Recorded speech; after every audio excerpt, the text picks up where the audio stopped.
Welcome to Shelf Defiant. We are continuing on with chapter 15 of Three Men in a Boat, and my disembodied voice reading the book. This is, of course, brought to you by the amazing people at Project Gutenberg, making public domain books available for all of us and written by Jerome K. Jerome. Just a reminder, I'm having connectivity issues, so my apologies rather, if the image is a bit grainy. Okay. So we last left the gentleman, was it George Harris?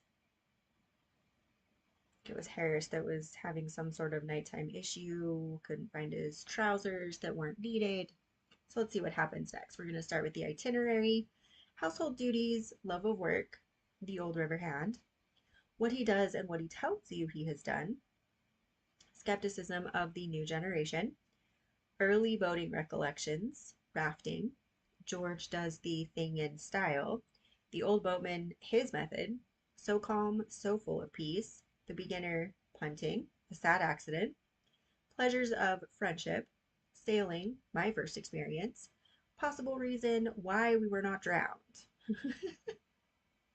Okay, so we're off to a solid start. Excellent.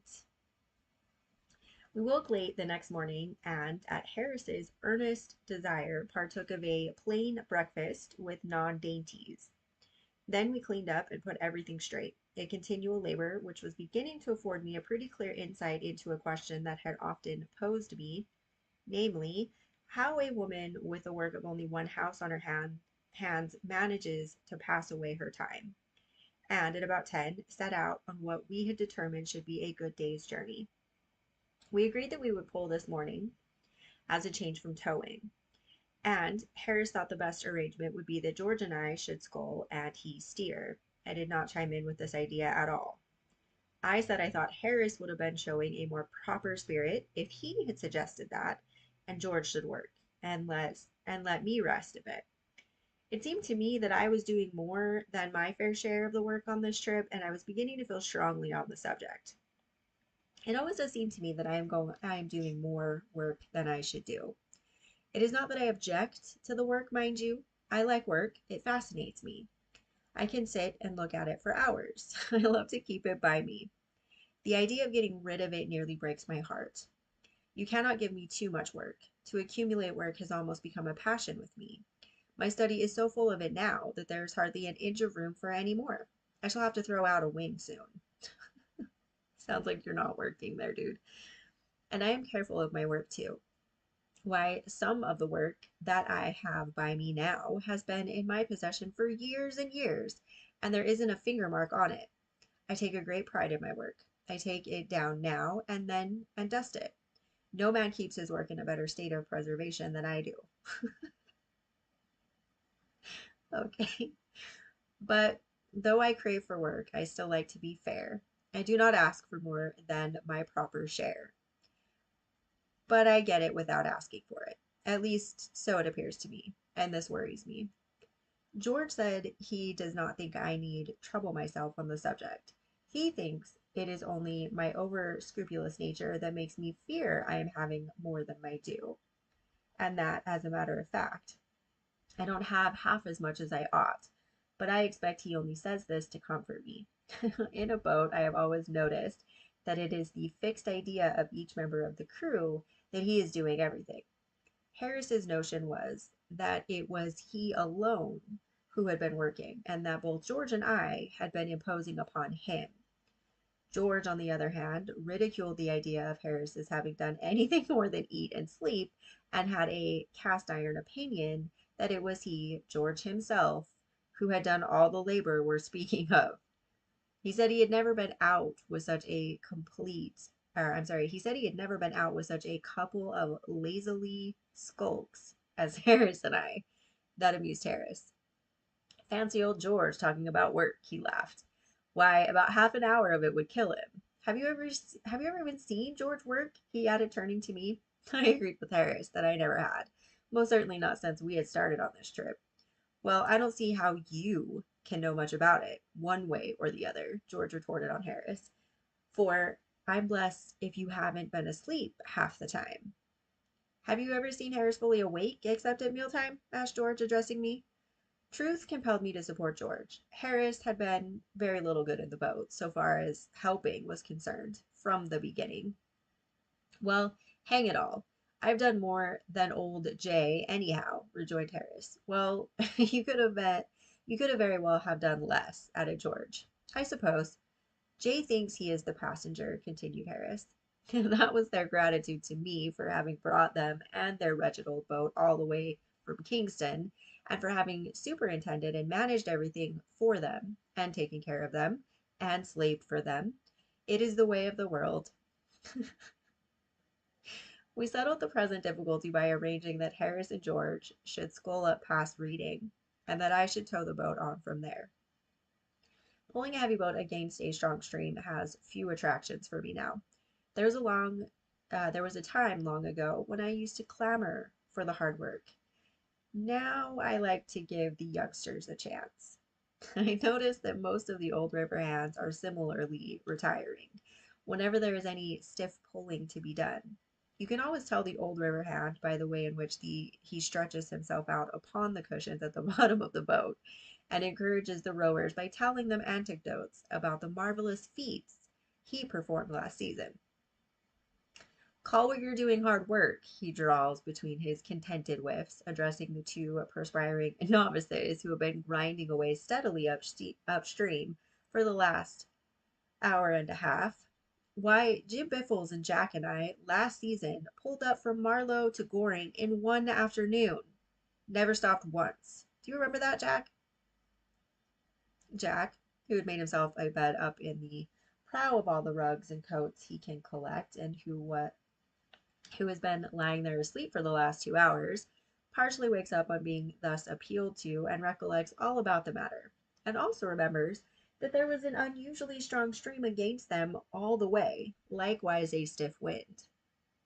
About 34 miles, I suppose, it must have been, adds the first speaker, reaching down another cushion to put under his head. No, no, don't exaggerate, Tom, murmurs Jack reprovingly. 33 at the outside. And Jack and Tom, quite exhausted by this conversational effort, drop off to sleep once more, and the two simple-minded youngsters at the sculls feel quite proud of being allowed to row such wonderful oarsmen as Jack and Tom and strain away harder than ever. When I was a young man, I used to listen to these tales from my elders and take them in, and swallow them and digest every word of them, and then come up for more. But the new generation do not seem to have the simple faith of the old times. We, George Harris and myself, took a Rowan up with us once last season, and we plied him with the customary stretchers about the wonderful things we had done all the way up. We gave him all the regular ones, the time-honored lies that have done duty up the river with every boating man for years past, and added 7 entirely original ones that we had invented for ourselves. Including a really quite likely story, founded to a certain extent on all but true episode, which had actually happened in a modified degree some years ago to friends of ours, a story that a mere child could have believed without injuring itself much, and that young man mocked them all, and wanted us to repeat the feats then and there, and to bet us 10 to 1 that we didn't. We got to chatting about our rowing experiences this morning and to recounting stories of our first efforts in the art of oarsmanship. My own earliest boating recollection is of 5 of us contributing 3 pence each and taking out a curiously constructed craft on the Regent's Park Lake, drying ourselves subsequently in the park keeper's lodge.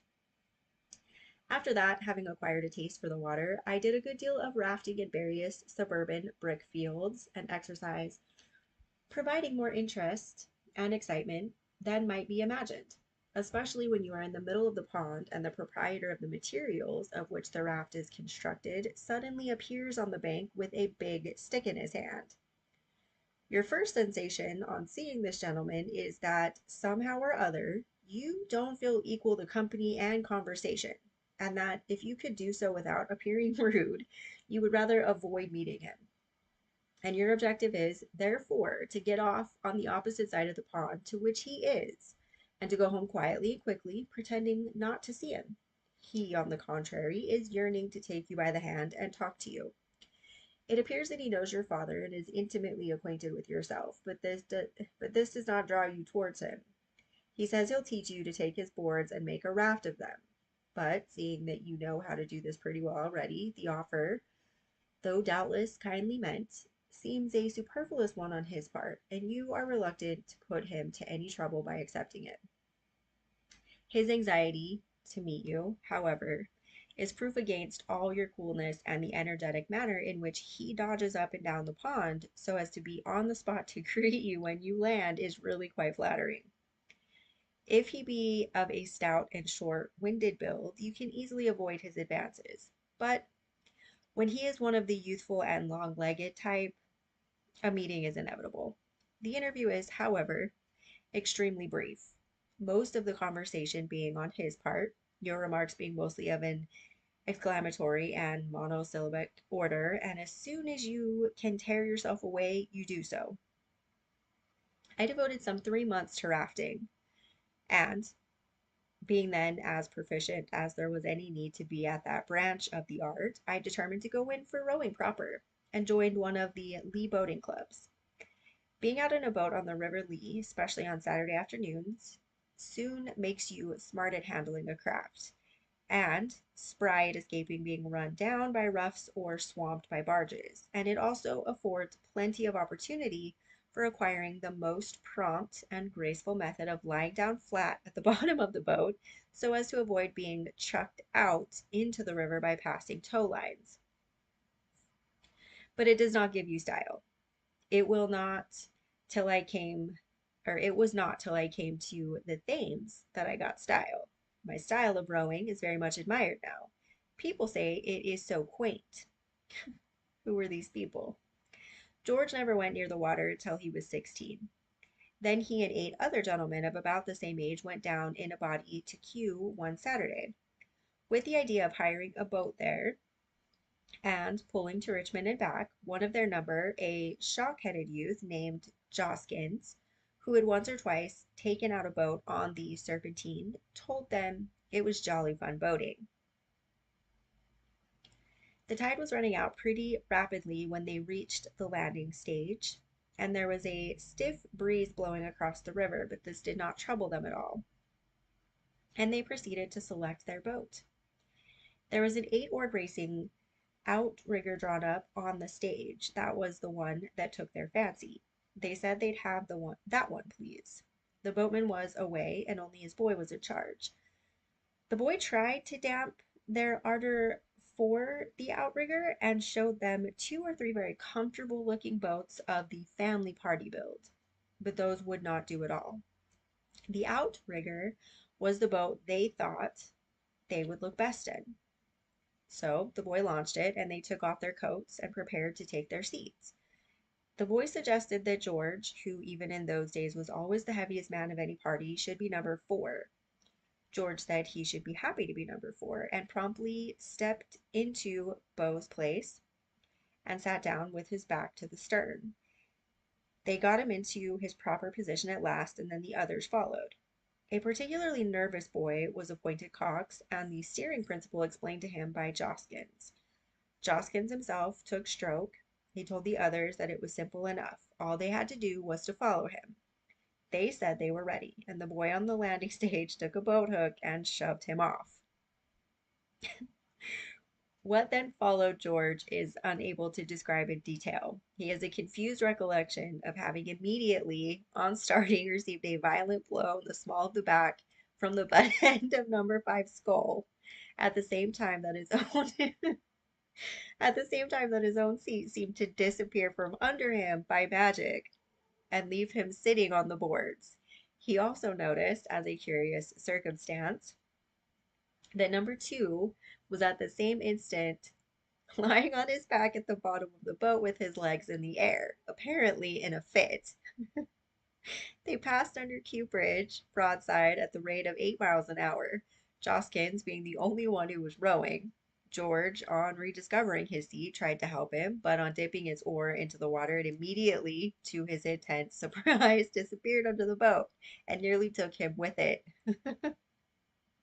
And then Cox threw both rudder lines overboard and burst into tears. Oh, how they got back, George never knew, but it took them just 40 minutes. A dense crowd watched the entertainment from the Q Bridge with much interest, and everybody shouted out to them different directions. 3 times they managed to get the boat back through the arch, and 3 times they were carried under it again. And every time Cox looked up and saw the bridge above him, he broke out into renewed sobs. Yeah, I feel like I would too.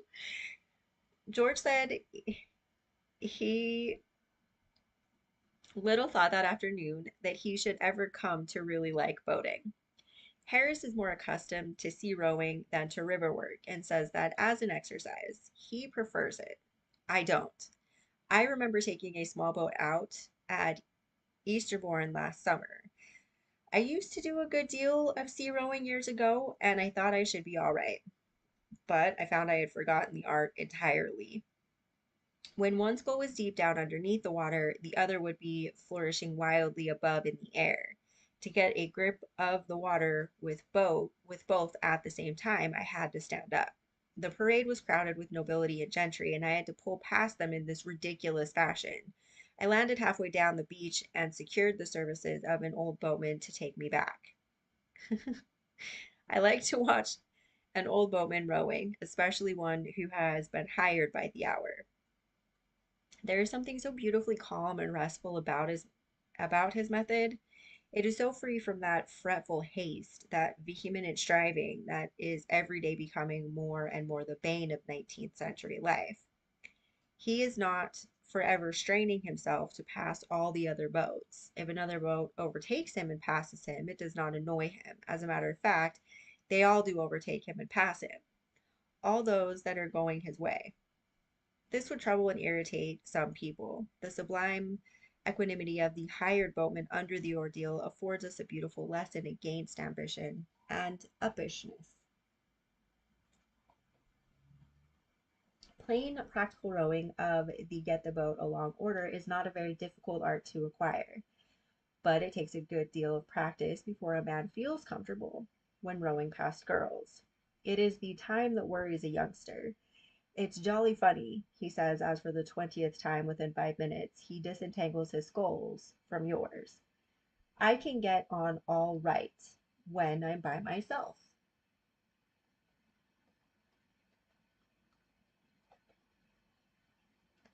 To see 2 novices try to keep time with one another is very amusing.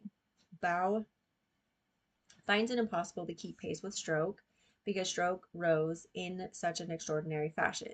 Stroke is intensely indignant at this and explains that what he has been endeavoring to do for the last 10 minutes is to adapt his method to Bow's limited capacity.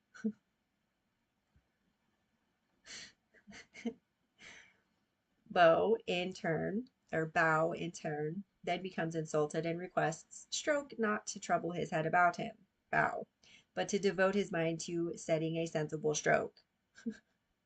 Or, shall I take Stroke? He adds, with the evident idea that that would at once put the whole matter right. They splash along for another 100 yards with still moderate success, and then the whole secret of their trouble bursts upon Stroke like a flash of inspiration. I tell you what it is. You've got my sculls, he cries, turning to Bow. Past year's over. Well, do you know, I've been wondering how it was I couldn't get on with these, answers Bow, quite brightening up, and most willingly assisting in the exchange. Now we shall be all right. But they are not. Not even then. Stroke has to stretch his arms nearly out of their sockets to reach his sculls now, while Bow's pair, at each recovery, hit him a violent blow in the chest. So they change back again and come to the conclusion that the man has given them the wrong set altogether. And over their mutual abuse of this man, they become quite friendly and sympathetic. George said he had often longed to take to punting for a change. Punting is not as easy as it looks, as in rowing. You soon learn how to get along and handle the craft, but it takes long practice before you can do this with dignity and without getting the water all up your sleeve. One young man I knew had a very sad incident happen to him the first time he went punting.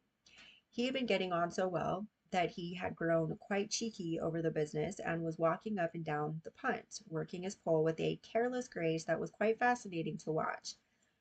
Up he would march to the head of the punt, plant his pole, and then run along right to the other end, just like an old punter. Oh, it was grand. All right, so we've got a picture coming in that's quite wonky. There's several ways to interpret this picture. It's a part of the book, so I'm maintaining it within the reading because that's just where we're at. So I'm leaving it. And it would all have gone on being grand if he had not, unfortunately, while looking round to enjoy the scenery, taken just one step more than there was any necessity for, and walked up the punt altogether. The pole was firmly fixed in the mud, and he was left clinging to it while the punt drifted away. It was an undignified position for him. A rude boy on the bank immediately yelled out to a lagging chum to hurry up and see a real monkey on a stick. Wow. I could not go to his assistance because, as ill luck would have it, we had not taken the proper precaution to bring out a spare pole with us. I could only sit and look at him. His expression as the pole slowly sank with him I shall never forget. There was so much thought in it.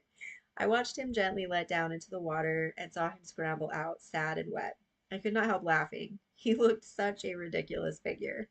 I continued to chuckle to myself about it for some time, and then it was suddenly forced in upon me that really I had got very little to laugh at when I came to think of it. Here was I, alone in a punt without a pole, drifting helplessly down midstream, possibly towards a where. I began to feel very indignant with my friend for having stepped overboard and got off in that way. He might, at all events, have left me the pole. I drifted on for about a quarter of a mile, and then I came in sight of a fishing punt moored in midstream, in which sat two old fishermen. They saw me bearing down upon them, and they called out to me to keep out of their way. I can't, I shouted back. But you don't try, they answered. I explained the matter to them when I got nearer, and they caught me and lent me a pole. The weir was just 50 yards below. I am glad they happened to be there. The first time I went punting was in company with three other fellows. They were going to show me how to do it. We could not all start together, so I said I would go down first and get out of the punt, and then I could potter about and practice a bit until they came. That makes no sense. I could not get a punt out that afternoon. They were all engaged, so I had nothing else to do but to sit down on the bank, watching the river and waiting for my friends. I had not been sitting there long before my attention became attracted to a man in a punt who, I noticed with some surprise, wore a jacket and cap exactly like mine. He was evidently a novice at punting, and his performance was most interesting. You never knew what was going to happen when he put the pole in. He evidently did not know himself. Sometimes he shot upstream, and sometimes he shot downstream, and at other times he simply spun round and came up the other side of the pole, and with every result he seemed equally surprised and annoyed. The people about the river began to get quite absorbed in him after a while, and to make bets with one another as to what would be the outcome of his next push. In the course of time, my friends arrived on the opposite bank, and they stopped and watched him too. His back was towards them, and they only saw his jacket and cap. From this they immediately jumped to the conclusion that it was I, their beloved companion, who was making an exhibition of himself, and their delight knew no bounds. They commenced to chaff him unmercifully. I did not grasp their mistake at first, and thought how rude of them to go on like that with a perfect stranger too. But before I could call out and reprove them, the explanation of the matter occurred to me, and I withdrew behind a tree. Oh, how they enjoyed themselves, ridiculing that young man. For 5 good minutes they stood there, shouting ribaldry at him, deriding him, mocking him, jeering at him. They peppered him with stale jokes that even made a few new ones. They even made a few new ones and threw at him.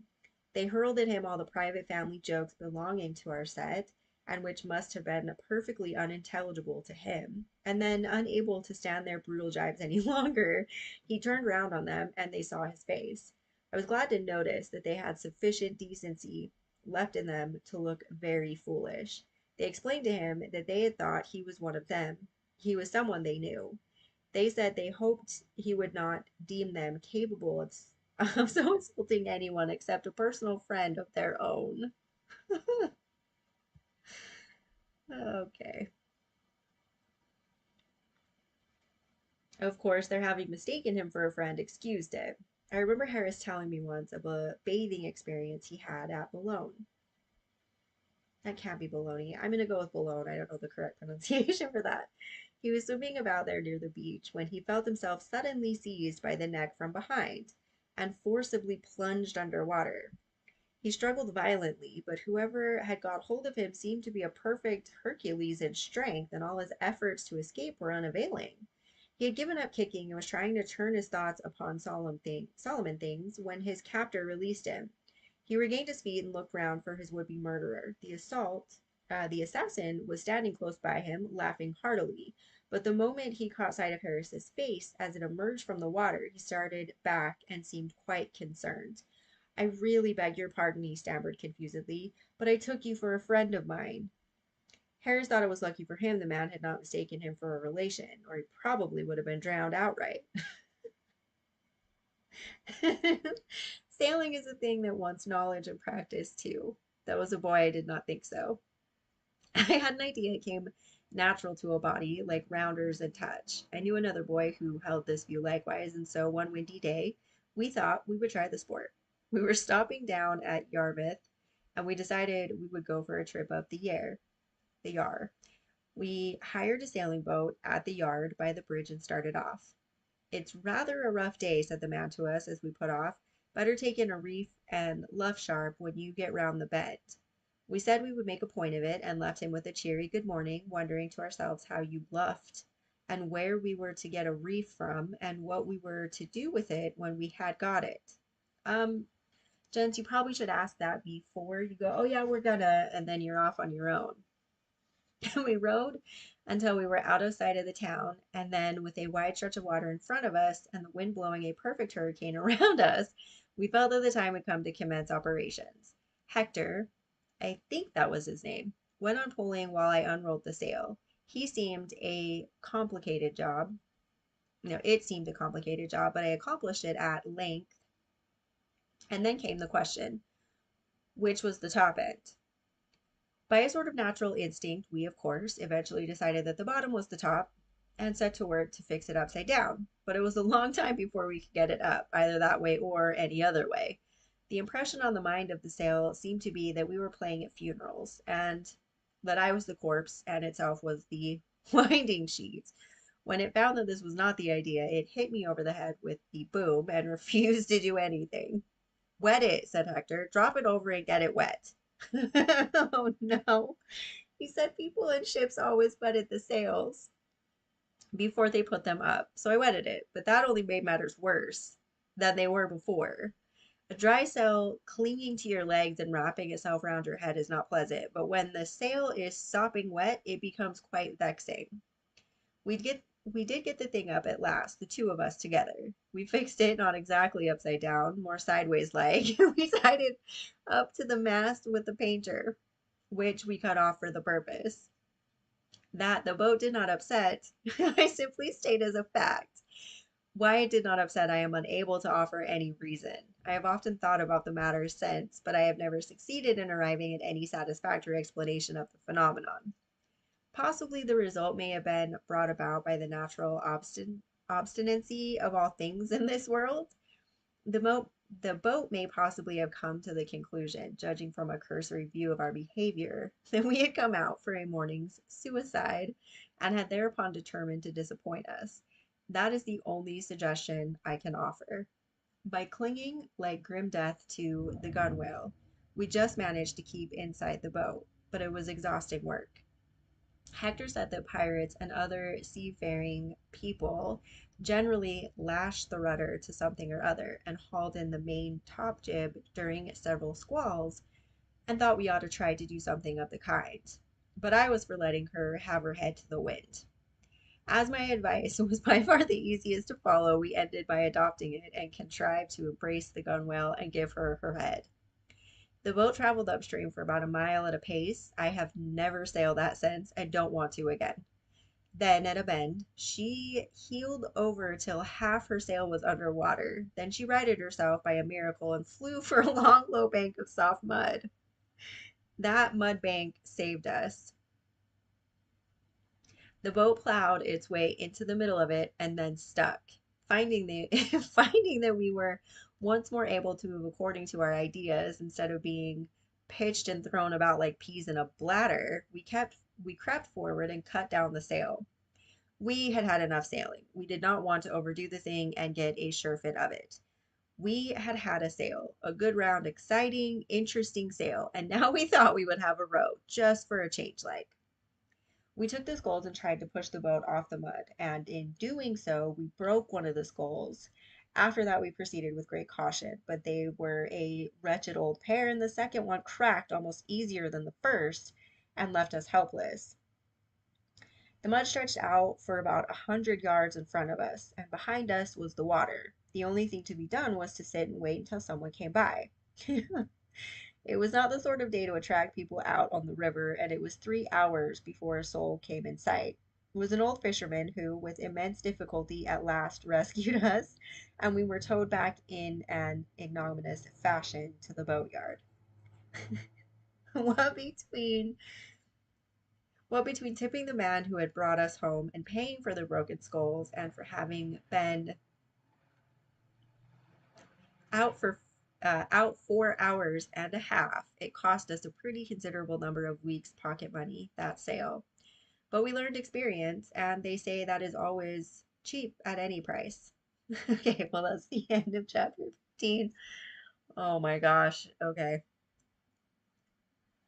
Well, just the overall boat shenanigans was my favorite part. Let me know if you had any favorite parts from this chapter. I think we only have uh 2 or 3 chapters left in this book, and then we're done with 3 men and a boat. As always, thank you for joining me. See you next time.